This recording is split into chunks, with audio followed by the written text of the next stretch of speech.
और ज्यादा जानकारी के लिए बात करेंगे सहयोगी गोवर्धन चौधरी से, जो इस वक्त मेरे साथ फोन लाइन पर जुड़े हुए हैं। गोवर्धन, देखिए, मोटे तौर पर अगर मैं कहूं तो तमाम राजनीतिक दल खुले मंचों पर जो कहते हैं वो बंद कमरों में करें जरूरी नहीं है, और इसी परिप्रेक्ष्य में मैं कह रहा हूं कि मोरल ग्राउंड पर दल बदल पूरी तरह से रोक लगनी चाहिए जैसी बातें होती हैं, लेकिन जब प्रैक्टिकल ग्राउंड पर आते हैं तो वो भटक सा जाता है। लेकिन डॉक्टर सीपी जोशी ने एक राह तो दिखाई है।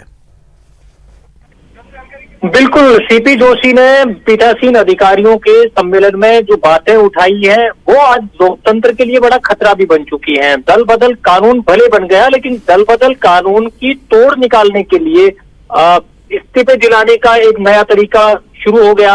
अब ये जो तरीका जो घाटे में रहती है जो पार्टी, वो जरूर लोकतंत्र की बात करती है, लेकिन विडंबना ये देखने को मिल रही है कि जिसका जितना बस चलता है वो उतना दल बदल कानून के तोड़ निकालने का प्रयास वो पार्टी करती है। लेकिन सीपी जोशी ने जो फार्मूला दिया है कि दल बदल कानून के बाद जो 10 दल बदल कानून के तहत 10वीं अनुसूची है उसका प्रावधान खत्म कर देना चाहिए, और सीधे जो कोई पार्टी के खिलाफ वोट करता है या पार्टी के व्हिप का उल्लंघन करता है, ऐसे मेंबर को, ऐसे विधायक या सांसद को तत्काल 5 साल के लिए डिस्क्वालीफाई कर देने का प्रावधान कर देना चाहिए। ये सीपी जोशी ने सुझाव दिया है। इसके साथ ही यह सवाल आज लोकसभा अध्यक्ष ओम बिरला जयपुर में थे, उनके सामने रखा गया था।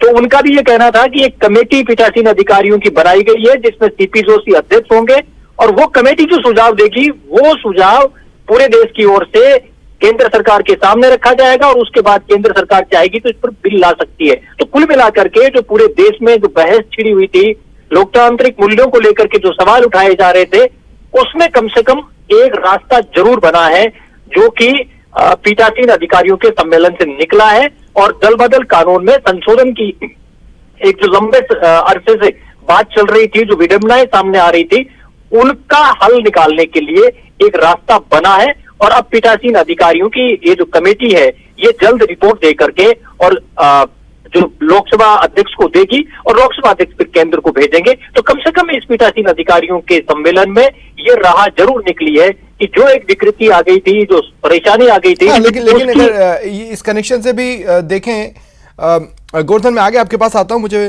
सरकारी मुख्य सचेतक महेश जोशी जी इस वक्त मेरे साथ फोन लाइन पर जुड़ रहे हैं। महेश जोशी जी, स्वागत है आपका न्यूज 18 राजस्थान पर।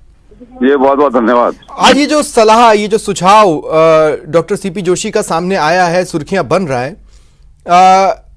देखिए, एथिकल ग्राउंड पे तो बहुत अच्छा नजर आ रहा है, लेकिन आप क्या सोचते हैं?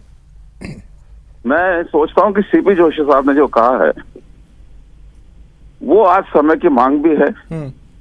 हम जिस शुचिता की बात करते हैं राजनीति में, उस शुचिता का आधार क्या बने कि आज जिस तरीके से खरीद फरोख्त की बातें सामने आती हैं, किसी एक पार्टी से आदमी जीत के आता है और दूसरी पार्टी के लोगों के हाथों में बिक जाता है।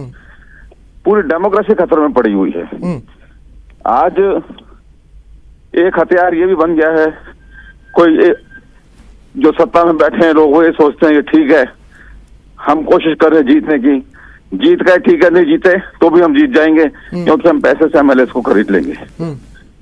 मैं मध्य प्रदेश की बात करूं, कर्नाटक की बात करूं, गोवा की बात करूं, मणिपुर की बात करूं, गुजरात की बात करूं, महाराष्ट्र में जो कुछ हुआ, राजस्थान में जो कुछ जैसे हुआ है, आज स्थिति यह है कि देश में अगर डेमोक्रेसी को बचाना है तो हमको कुछ बंधन बनाने होंगे, जो सीपी जोशी साहब ने बात उठाई है। नहीं तो मोटे तौर पर जो दल बदल कानून अभी मौजूदा स्वरूप में है उसमें पेंच ढूंढ लिए गए हैं।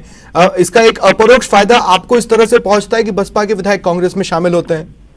हम कहते हैं हमको भी फायदा नहीं पहुंचे, हम किसी फायदे के लिए कोई गली नहीं ढूंढ रहे। हम सीधी सी बात ये कर रहे हैं कि दल बदल विरोधी कानून इस शक्ति के साथ लागू होना चाहिए कि कोई एमएलए जीत के जिस पार्टी से आया है उस पार्टी से उसका बंधन बंधा रहना चाहिए। अगर अनावश्यक रूप से वो रिजाइन करे तो उसको 5 साल के लिए चुनाव लड़ने से रोका जाना चाहिए। इसमें कांग्रेस, बीजेपी, कम्युनिस्ट, ये वो, इससे कोई मतलब नहीं है। एक समान रूप से लागू करने की बात है, और ये जो खरीद फरोख्त जब ऐसा नहीं होगा तब तक। ठीक है महेश जी, बहुत बहुत शुक्रिया आपका मेरे साथ जुड़ने के लिए और अपनी राय रखने के लिए। साथ ही गोवर्धन, आपका भी शुक्रिया।